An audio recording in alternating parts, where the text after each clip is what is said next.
Good morning. मैं doctor Manish Kumar, assistant professor Vishwanath Singh Vidhi Sansthan Munger.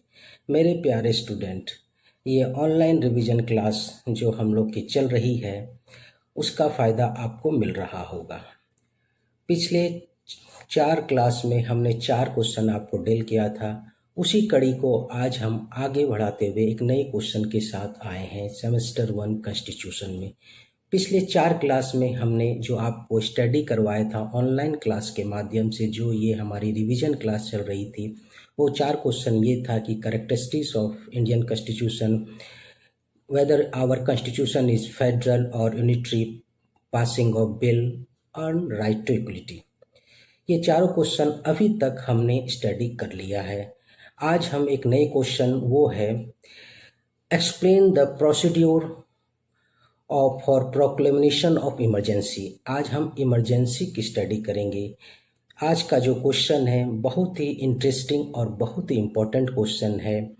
जितने भी क्वेश्चन की तुलना अगर हम करें तो आज का क्वेश्चन बेहद ही इंटरेस्टिंग क्वेश्चन है। हमारे राष्ट्रपति को इमरजेंसी लगाने का पावर कॉन्स्टिट्यूशन के द्वारा कैसे मिला है, इस क्वेश्चन को आज हम आपके सामने ऑनलाइन क्लास के माध्यम से डील करेंगे। देखिए, इमरजेंसी का मतलब क्या होता है। सबसे पहले आप इमरजेंसी का वर्ड तो आपने कई बार सुना ही होगा। इमरजेंसी मतलब इमरजेंसी मीन्स अर्जेंसी। ट्रेन में भी आपने देखा होगा, आप लोग सीट के पास बैठते हैं तो इमरजेंसी ब्रेक है कि इमरजेंसी में आपको ऐसे ऐसे, अगर ट्रेन में कोई हादसा हो जाता है तो ये इमरजेंसी विंडो रहती है। जो ट्रेन चलाता है ड्राइवर, उसके पास एक इमरजेंसी ब्रेक होती है। मतलब कुछ अर्जेंसी होने पे आपको इमरजेंसी का यूज करना है। जैसे रोड पे अगर कोई एक्सीडेंट हो जाता है और उसका काफ़ी खून भरने लगता है तो हम क्या करते हैं, तुरंत एम्बुलेंस को बुलाते हैं, क्योंकि यहाँ अर्जेंसी है। हम लोग तुरंत उसको हॉस्पिटलाइज करते हैं और कहते हैं कि इसको तुरंत आईसीयू में भर्ती करो। डॉक्टर उसको अर्जेंसी को देखते हुए आईसीयू में भर्ती कर लेता है। यही इमरजेंसी है। तो हमारे राष्ट्रपति को कॉन्स्टिट्यूशन के द्वारा 3 इमरजेंसी पावर दिया गया है। वो है article 352, article 356 and article 360। Article 352 का यूज हमारे राष्ट्रपति जी नेशनल इमरजेंसी के टाइम करते हैं। आर्टिकल 356 का स्टेट इमरजेंसी लगती है और आर्टिकल 360 में फाइनेंशियल इमरजेंसी लगती है। देखिए, हमारे देश में 3 तरह के पावर गवर्न करते हैं। 3 type of separation of power है। इमरजेंसी जानने के पहले मैं आपको ये बात बताता हूँ। हमारे यहाँ 3 बॉडी है। हमारे यहाँ जुडिशरी है, हमारे यहाँ लेजिस्लेचर है, हमारे यहाँ एग्जीक्यूटिव है। सेपरेशन ऑफ पावर इस 3 भाग में विभाजित है।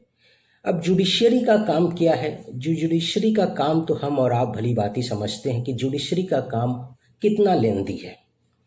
कोई भी डिसीजन देने में जुडिशरी को कितना समय लग जाता है। अगर कोई गुनहगार अगर जज के सामने भी किसी का मर्डर कर देता है तो जज उसे सजा देने में और जेल भेजने में 6 महीना लगा देते हैं। कई केस में साक्ष्य है, एविडेंस है, उसके बाद भी 1 साल 2 साल लग जाता है ट्रायल में। तो हमारे जुडिशियरी सिस्टम से भली भांति आप ये वाकिफ़ हैं। तो जुडिशरी को ये संभव नहीं है कि वो इमरजेंसी पावर यूज करे।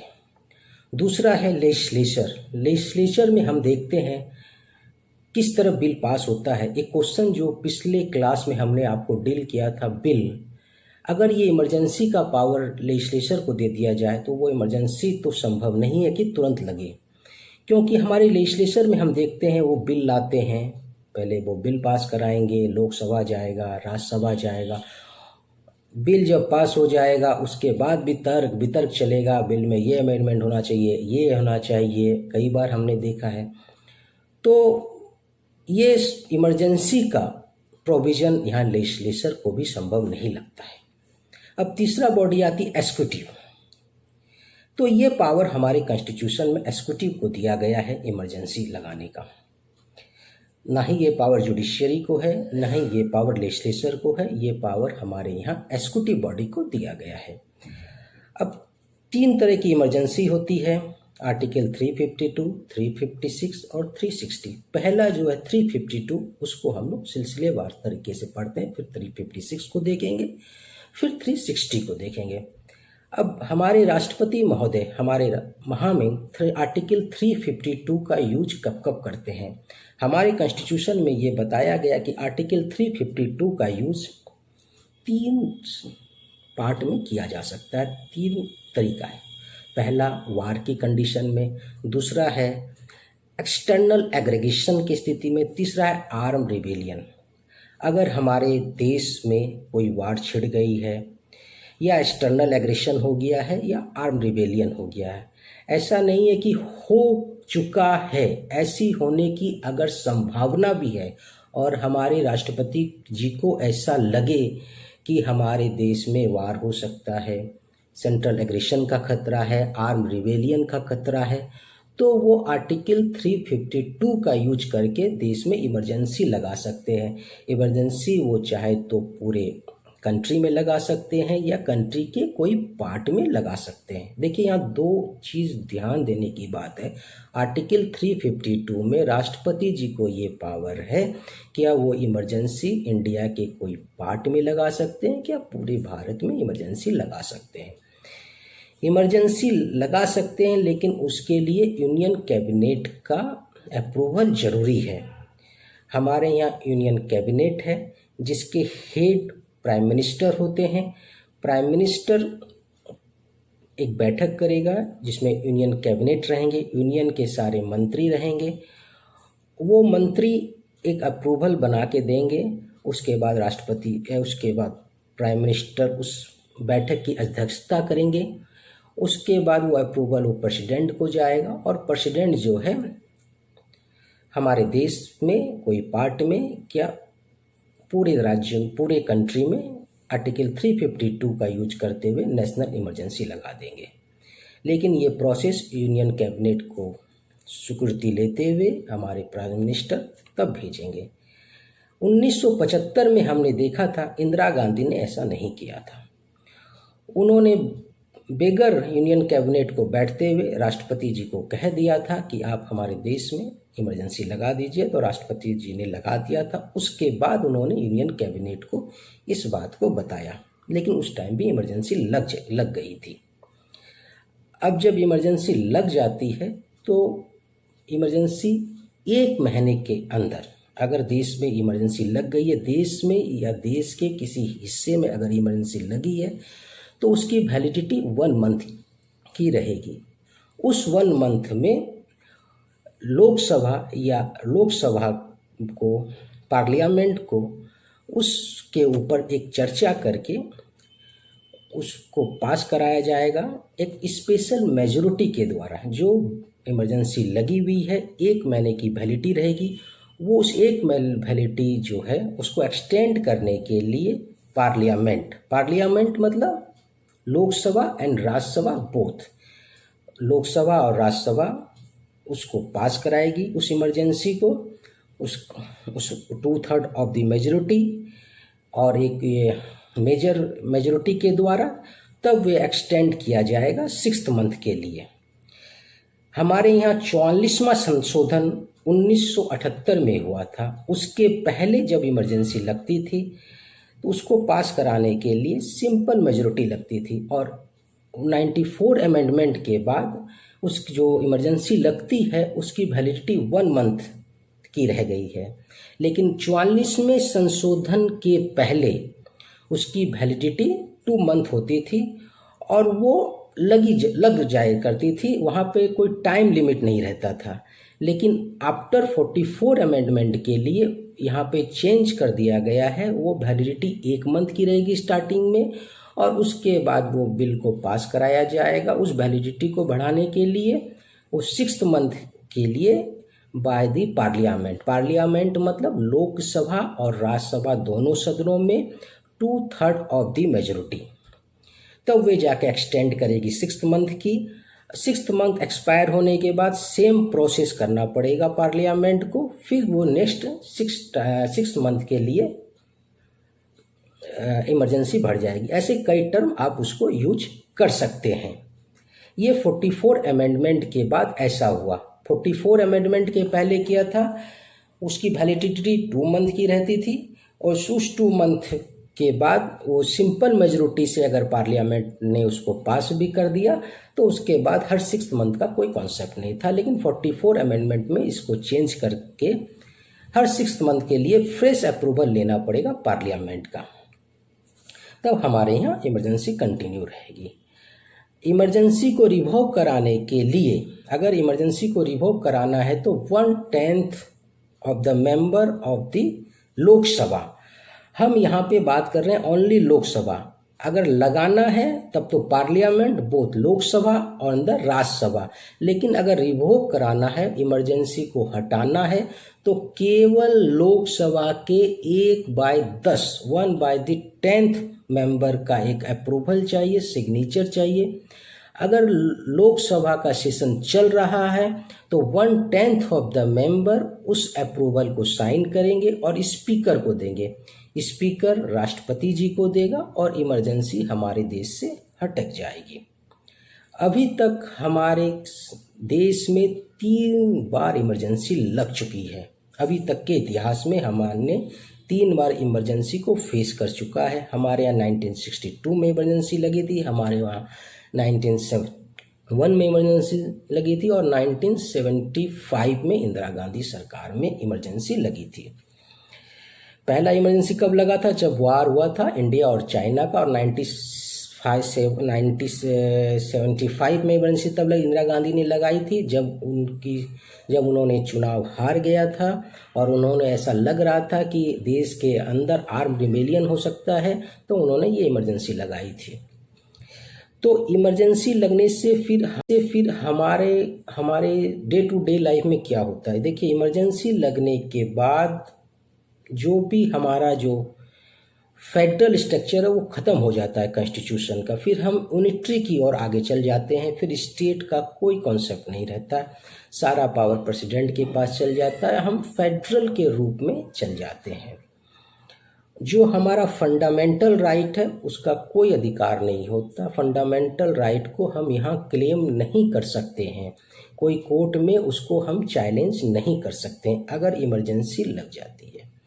तो ये हुआ आर्टिकल 352 में इमरजेंसी कैसे लगाई जाती है राष्ट्रपति के द्वारा, यूनियन पार्लियामेंट का उसमें क्या रोल होता है, और जब इमरजेंसी लग जाती है तो कैसे उसको वैलिडिटी को इंक्रीज किया जाता है, कैसे इमरजेंसी को ख़त्म किया जाता है, और जब इमरजेंसी लगी रहती है उसमें हम और आपके अधिकार क्या हो जाते हैं स्टेट और सेंट्रल का।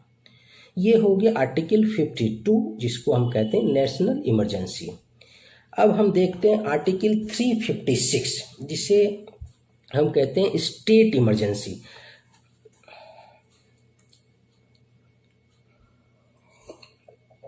आर्टिकल 356 में क्या होता है, प्रेसिडेंट रूल, जो कि हमने कई बार देखा है। अगर राज्य में अगर प्रेसिडेंट को ऐसा लगता है कि राज्य की कॉन्स्टिट्यूशनल मशीनरी फेल हो गई है, राज्य की विधानमंडल जो कार्य कर रही है अब उसमें इतना स्ट्रेंथ नहीं रह गया। ऐसा कब होता है, जब राज्य का चुनाव होता है और उस चुनाव में किसी भी पार्टी को क्लियर मेजॉरिटी अगर नहीं मिलती है तो वो सरकार कैसे बना सकती है। चुनाव होता है, कोई भी पार्टी हो जिसको क्लियर मेजॉरिटी चाहिए स्टेट के लिए, तो अगर क्लियर मेजॉरिटी नहीं मिली और क्लियर मेजॉरिटी लाने के लिए दूसरे एमएलए को अगर वे तय सीमा के अंदर अपनी पार्टी में नहीं मिला सकते हैं, तो अगर इस स्थिति में गवर्नर ऑफ द स्टेट को लगता है यहाँ पे स्टेट की कॉन्स्टिट्यूशनल पॉलिसी हैम्पर कर जाएगी, तो वो गवर्नर जो होते हैं स्टेट का ऐसा एक अपना आदेश नहीं, एक ऐसा प्रपोजल देते हैं प्रेसिडेंट को कि स्टेट की जो कॉन्स्टिट्यूशनल है वो हैम्पर कर रही है तो प्रेसिडेंट ऑफ इंडिया स्टेट में राष्ट्रपति शासन प्रेसिडेंट रूल लगा देते हैं। अगर गवर्नर ऑफ द स्टेट अगर सजेस्ट नहीं भी करते हैं और अगर प्रेसिडेंट ऑफ इंडिया को ऐसा लगता है कि स्टेट की कॉन्स्टिट्यूशनल इमरजेंसी फेल हो गई है, तब भी बगैर उनका राय लिए प्रेसिडेंट ऑफ इंडिया को ये पावर है कि स्टेट में इमरजेंसी लगा देते हैं। ऐसा हमने कई राज्य में कई बार देखा है। बिहार राज्य में कई बार प्रेसिडेंट रूल लगा है। प्रेसिडेंट रूल जब लगता है तो उसकी भी वैलिडिटी 2 मंथ की रहती है। यहाँ पे आर्टिकल 352 में हमने पढ़ा था, जब नेशनल इमरजेंसी लगती है उसकी वैलिडिटी 1 मंथ की होती है, लेकिन आर्टिकल 350 में स्टेट इमरजेंसी में उसकी वैलिडिटी जो होती है वो 2 मंथ की होती है, और 2 मंथ में बिल के द्वारा उसको पास कराया जाता है। अगर वो बिल पास हो जाता है तो वो इमरजेंसी फिर एक्सटेंड कर दी जाती है। स्टेट इमरजेंसी मैक्सिमम 3 ईयर के लिए लग सकती है, उससे ज़्यादा वो एक्सटेंड नहीं होती, उसके बाद वहाँ पे सरकार को बहाल होना ही पड़ेगा। जब स्टेट इमरजेंसी लगती है उस वक्त भी हमारा जो स्ट्रक्चर है फेडरल का उस स्टेट के लिए ख़त्म हो जाता है। उस टाइम भी स्टेट की जो गवर्नमेंट है वो नल एंड वॉइड हो जाती है, उसका कोई पावर नहीं होता है, सारा पावर सेंट्रल में हो जाता है। और यहाँ भी हम फेडरल से नहीं हटक के यूनिटरी की ओर बढ़ जाते हैं। तीसरा है, अब हम देखते हैं फाइनेंशियल इमरजेंसी। फाइनेंशियल इमरजेंसी जो कि वित्तीय संकट, जो कि आज तक हमारे देश में नहीं लगा है, लेकिन इसकी एक बार संभावना 1991 में हुई थी। फाइनेंशियल वर्ड से ही आप समझते हैं कि वित्तीय संकट पैदा हो गया है। 352 में हमने देखा क्या संकट हो गया, वार का संकट हो गया। वार का खतरा है। वार 3 तरह का वार होगा, एक्सटर्नल एग्रेशन होगा, आर्म रिबेलियन होगा। 356 में हमने देखा स्टेट की इमरजेंसी फेल हो जाती है। आर्टिकल 360 में हम देखेंगे फाइनेंशियल कि वित्तीय संकट पैदा हो गया है, और ये वित्तीय संकट एक बार हमारे यहाँ 1991 में ऐसा पैदा हुआ था, लेकिन फाइनेंशियल इमरजेंसी नहीं लगी थी। आज जिस दौर में हम गुजर रहे हैं तो ऐसा कई बार लगता है कि कहीं इमरजेंसी, फाइनेंशियल इमरजेंसी तो नहीं लग जाए इंडिया में। कई बार अभी जो इस कोरोना काल में डॉक्टर सुब्रमण्यम स्वामी ने ऐसा एक ट्वीट किया कि जो एक बहुत बड़े इकोनॉमिस्ट के और फाइनेंशियल के जानकार हैं कि देश में फाइनेंशियल इमरजेंसी लगा दिया जाए, क्योंकि अभी हमारा देश भी काफ़ी अस्थिरता की दौर पे गुजर रहा है। अभी इस कोरोना काल में हमने देखा, और जो कि हम देख रहे हैं कि ट्रेनें बंद हैं, कि आज तक इतिहास में ऐसा नहीं हुआ। आप बात को समझिए कि हमारे देश में आज तक ऐसा नहीं हुआ, ट्रेन रोका गया। शेयर मार्केट आप देखिए कहाँ से कहाँ पहुँच गया, आज तक के इतिहास में ऐसा ना हुआ। ये मैं आपको प्रैक्टिकल एस्पेक्ट बता रहा हूँ।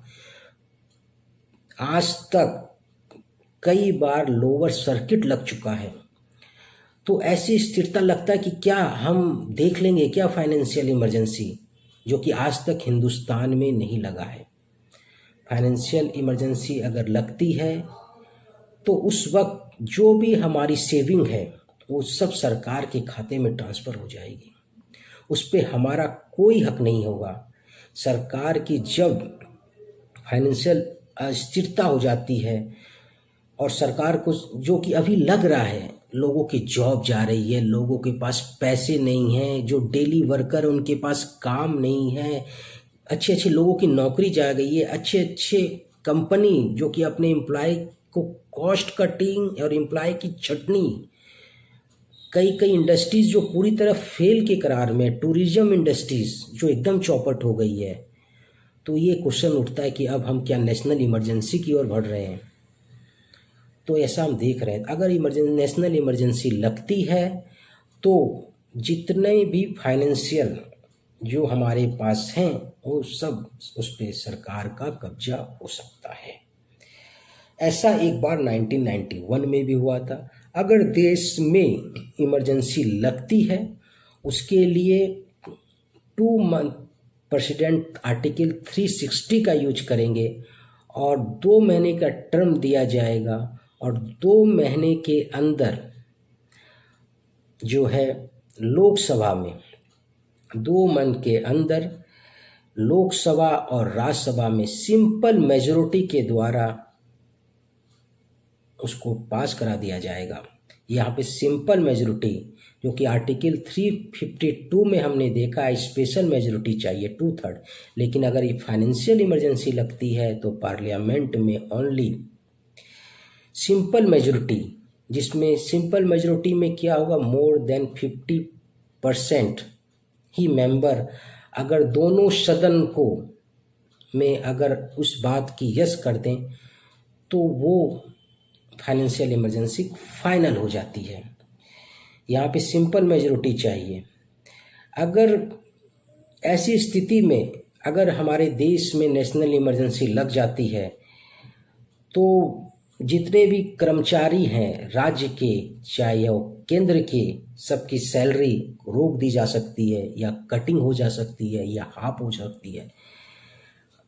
जितने भी जजेज हैं हाई कोर्ट हो या सुप्रीम कोर्ट को, उनकी सैलरी में भी कटिंग हो सकती है, जो कि आज तक नहीं हुआ, जो कि लगता है कि कहीं अब देश में फाइनेंशियल इमरजेंसी तो नहीं लग जाए। तो और यहाँ पे एक सिंपल मेजॉरिटी भी चाहिए क्योंकि देश में अस्थिरता की स्थिति है, लोग मरने लगेंगे, लोग भूखे मरने लगेंगे, तो सरकार तो फिर उस वक्त तो सरकार को तो चाहिए कि हर व्यक्ति, जो कि हम देख रहे हैं अभी कितनी बुरी स्थिति के दौर पे हमने गुजरा है, तो ये 3 तरह की इमरजेंसी जो कि हमने आज आपको स्टडी कराया, ये क्वेश्चन बहुत ही इम्पोर्टेंट क्वेश्चन है। ये क्वेश्चन ऐसा नहीं है कि आपको एग्जाम पॉइंट ऑफ व्यू से ही केवल स्टडी करना, ये क्वेश्चन ऐसा है एग्जाम पॉइंट ऑफ व्यू से तो इम्पोर्टेंट है ही है, साथ में कंपटीशन एग्जाम के लिए तो बहुत ही इम्पोर्टेंट है। और उसके मेजर रोल क्या है कि एक व्यवहारिक आपको इसका ज्ञान होना चाहिए कि हमारे राष्ट्रपति महोदय को कब कब इमरजेंसी का पावर है। तो ये 3 आर्टिकल उन्हें पावर देता है, आर्टिकल 352, आर्टिकल 356 और आर्टिकल 360। 352 जब होता है जब नेशनल इमरजेंसी होती है, जो कि हमारे देश में अभी तक 3 बार लगा दी गई है, एक बार इंडिया चाइना, एक बार second time third Indira Gandhi ने लगाई थी। आर्टिकल 356 जब स्टेट की कॉन्स्टिट्यूशनल मशीनरी फेल होती है तब, जो कि हमने कई बार देखा है कि प्रेसिडेंट ऑफ इंडिया ने, हमारे राष्ट्रपति जी ने स्टेट में कई बार प्रेसिडेंट रूल लगाया है।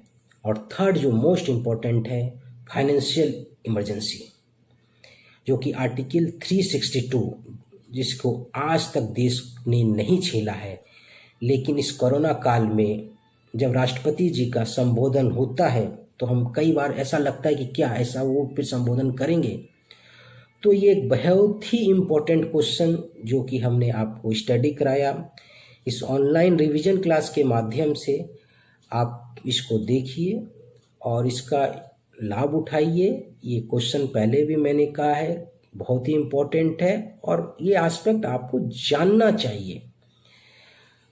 फिर नेक्स्ट टॉपिक में, नेक्स्ट क्लास में, रिवीजन क्लास में फिर एक नए क्वेश्चन के साथ मैं आऊँगा। तब तक जितने भी पिछला क्वेश्चन आपको मैंने डील किया है उस सब को आप रिवाइज कीजिए। Thank you.